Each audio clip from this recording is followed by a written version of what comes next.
մի հարց, տեսեք, դուք ունեք խորհրդական Կամո Արեյան, որպես հավաքական կերպար, չեմ ճանաչում, անձնապես չեմ ճանաչում, բայց որպես հավաքական կերպար, ով իդեպ առաջին տեղակալն էր հենց Տարոն Մարգարյանի օրոք, այնուհետև նույնպես զբաղեցնում էր պաշտոն, գուցե առաջի տեղակալ Հայկ Մարությանի, հետո ով էր Սարգսյան, ինչևէ, ինչու իրենից չեք հարցնում, կամ որ տեսեք ես եկա, սկսեցին հավաքագրվել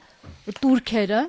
տեսեք, նախ շինարարության այն ծավալները, բայց այդ մարդը մնում է իր պաշտոնում, հասկանում է։ Շինարարության այն ծավալները, ինչ որ կա վերջին տարիներին, այն ժամանակ չկար։ Շինարարական բումը նաև որոշակիորեն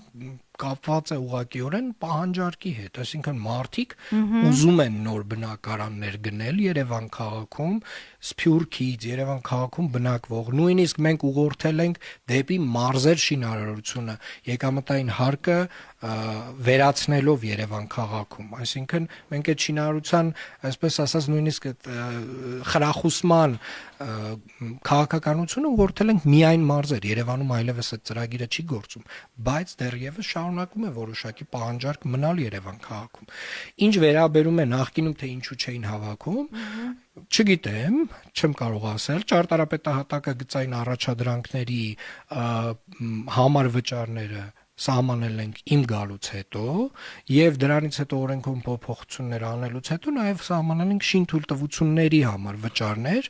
որի շրջանակում միայն նախորդ տարի մենք հավաքագրել ենք 18 միլիարդ դրամ եւ դրանք դարձել են մանկապարտեզներ, բակեր, տրանսպորտ, այսինքն մենք ավտոբուսներ ենք գնել այդ փողերով, դրա նախորդ տարին 2024 թվականին 24 միլիարդ դրամ, այդ տարի էլ մեծ ծավալի էլի աշխատանքներ են արել այդ գումարներով եւ իրականում դա նաեւ ստեղծվել է այն հնարավորության հաշվին, որ կա այդ պահանջարկը, այսինքն